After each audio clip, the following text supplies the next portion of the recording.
계곡에 거할 때 마가복음 9장 22절 그러나 무엇을 하실 수 있거든 우리를 불쌍히 여기사 도와주옵소서. 변화산에서 정상의 시간을 보낸 후 우리는 현실로 내려와서 조금도 쉴 틈이 없이 현실의 문제들을 대면하게 됩니다. 현실은 아름답지도 않고 시적이지도 않으며 신나는 일들도 없습니다. 높은 정상에서 느끼던 희열은 이제 계곡의 지긋지긋한 일들로 메어지게 됩니다. 그러나 바로 이 계곡에서 우리는 하나님의 영광을 위해 살아야 합니다. 우리는 정상에서 하나님의 영광을 봅니다. 그러나 그곳에서 하나님의 영광을 위해 사는 것은 아닙니다. 오히려 낮은 이 세상에서 우리는 하나님을 향한 우리의 가치를 진정으로 드러낼 수 있고 우리의 충성을 증거할 수 있습니다. 우리 대부분은 마음속에 자연스러운 이기심 때문에 남들이 알아주는 영웅적인 정상의 일을 할 수 있습니다. 그러나 하나님이 우리에게 원하시는 것은 일상생활에서, 특별히 계곡에서 주님과의 인격적인 관계에 따라 살아가는 것입니다.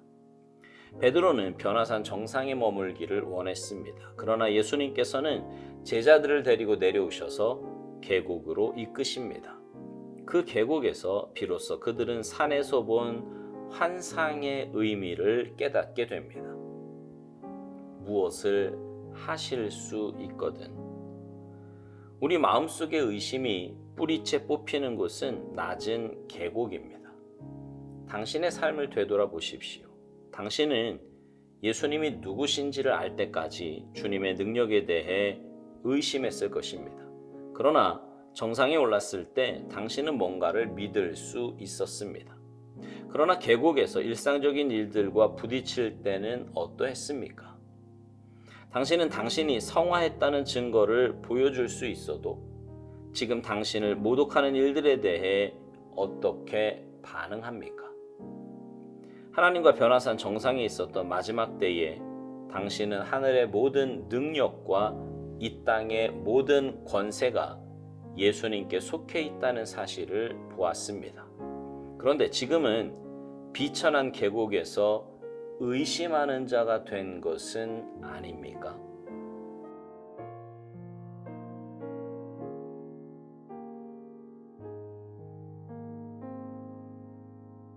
그리스도인의 삶의 목적은요, 하나님의 영광을 위해서입니다. 고린도전서 10장 31절에 나오는 말씀처럼 우리는 먹든지 마시든지 무엇을 하든지 다 하나님의 영광을 위해 해야 합니다. 그런데 여러분, 하나님의 영광을 위해서 살아야 하는 장소는요, 교회나 예배 자리가 아니라 바로 우리가 사는 삶의 자리에서입니다. 가정에서, 학교에서, 직장에서, 내가 만나는 세상 사람들과의 장소가 바로 우리가 하나님의 영광을 위해서 살아야 할 삶의 자리라는 말입니다. 오늘 묵상의 본문 말씀은 변화산에서 내려온 예수님이 아들의 병을 고침받기 위해 주님을 찾아온 아버지를 만나는 이야기입니다.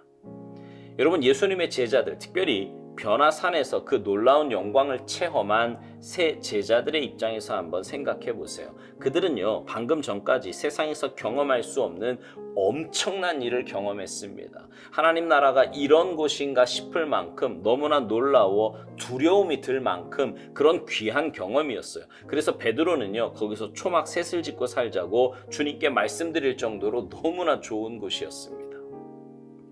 그런데 그 황홀하고 신비스러운 장면을 목격한 이후에 그 감동이 채 가시기도 전에 산을 내려오자마자 문제를 만난 겁니다. 오스왈드 목사님은 오늘 묵상을 이런 말로 시작합니다. 변화산에서 정상의 시간을 보낸 후 우리는 현실로 내려와서 조금도 쉴 틈이 없이 현실의 문제들을 대면하게 된다고요. 현실은 아름답지도 않고 시적이지도 않으며 신나는 일들도 없다는 겁니다. 높은 정상에서 느끼던 희열은 이제 계곡의 지긋지긋한 일들로 메어지게 되는데, 그러나 바로 그 계곡에서 우리는 하나님의 영광을 위해 살아야 한다는 것입니다. 계곡에서요. 우리도 그렇지 않습니까? 우리가 주님 전에 모여 함께 예배드리고 은혜를 받고 하나님 예비하신 기쁨을 맛본 후에 세상에 돌아가면 우리는 여전히 우리가 감당해야 할 문제들과 만나게 됩니다. 그럼에도 우리는 그곳에서 하나님의 자녀다운 삶을 살아야 합니다. 문제에 지거나 문제에 파묻혀버리는 것이 아니라 그 문제 속에서 하나님과 함께하는 삶이 얼마나 복되고 아름다운지 드러낼 수 있어야 한다는 말입니다. 하나님께서 우리에게 은혜를 주시고 영적 체험을 하게 하시는 것은 이 땅이 전부가 아님을 가르쳐 주시기 위함도 있지만 세상에 나아가 하나님의 자녀답게 살 수 있는 힘과 능력을 주시기 위함도 그 이유 가운데 하나입니다. 오스왈드 목사님은요, 우리 대부분은 마음속에 자연스러운 이기심 때문에 남들이 알아주는 영웅적인 정상의 일을 할 수 있다고 말합니다. 이게 세상에 속한 사람들이 그 사람들의 자연스러운 삶의 모습이지요. 그러나 하나님이 우리에게 원하시는 것은 일상생활에서, 특별히 계곡에서 주님과의 인격적인 관계에 따라 살아가는 것이라고 말합니다. 그러니까 영적인 체험이 있는 사람들은요, 세상 사람들의 삶의 목적과 동일한 목적을 가지고 살아가는 것이 아니라 주님과의 교제를 통해 얻은 은혜, 깨달은 말씀, 주님의 뜻에 맞는 삶을 살아가게 된다는 것입니다. 그렇습니다. 우리에게 변화산 체험을 하게 하신 이유는 그곳에서만 살도록 하시기 위함이 아닙니다. 오히려 세상에서 주님과 동행하는 사람이 어떤 사람인지 보여주라고 그 귀한 체험을 허락하신 것입니다. 생각해 보세요. 세상 사람들은 힘들면 낙심합니다. 그러나 우리는 힘들면 기도합니다. 세상 사람들은 성공하면 교만해집니다. 그러나 우리는 성공해도 겸손합니다. 세상 사람들은 자기 감정대로 삽니다. 그러나 우리는 말씀 따라 삽니다. 그러니 우리네 삶이 세상 사람들과 뭔가 달라도 한참 다르지 않습니까? 또 하나, 오스왈드 목사님은 우리 마음속에 의심의 뿌리채 뽑히는 곳은 낮은 계곡이라고 말합니다. 처음 교회에 나와서는 하나님의 능력이 어떤 것인지 막연한 생각밖에 없습니다. 그러다가 말씀에 은혜를 받게 되고 그 말씀 붙잡고 순종하면서 하나님의 능력을 체험하게 되지요. 아, 정말 하나님은 살아계신 분이고 우리의 삶을 주관하는 분이시구나 하는 것도 깨닫게 되고 믿게 됩니다. 그러나 신앙생활이라는 것이 그렇게 늘 봄날만 있는 것은 아니잖아요. 삶에 문제가 생기고 이런저런 일들로 인해 마음과 신앙이 무너질 때가 있습니다. 하나님의 사랑, 은혜에 대해서도 의심이 들기도 합니다. 그때 중요한 것이 바로 변화산 체험입니다. 하나님이 내게 베푸셨던 그 놀라운 능력, 말씀을 통해 맛보았던 그 귀한 은혜를 붙잡고 믿음의 길에서 벗어나지 말아야 합니다. 오히려 더 하나님께 나아가 하나님의 이름을 부르며 주님의 도우심을 구해야 합니다. 그럴 때 우리는 정말 놀라운 일을 경험하게 됩니다. 세상의 조건이 전혀 변하지 않았는데도 마음 깊은 곳에서부터 참된 평안함이 밀려옵니다.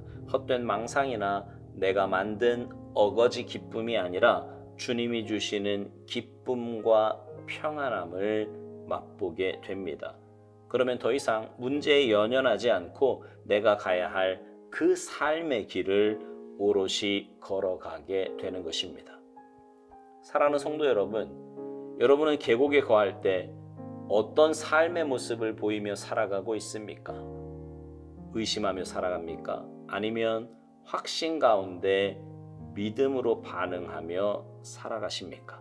바라기는 여러분 모두가 주님과의 인격적인 관계를 통해 온전한 믿음의 삶을 사시기를 바랍니다. 그래서 어느 곳에 있던 어떤 상황에 있던 하나님의 자녀다움을 잃지 않고 올바른 정체성을 보이며 살아가는 귀하고 복된 삶이 되시기를 주님의 이름으로 축복합니다. 아멘.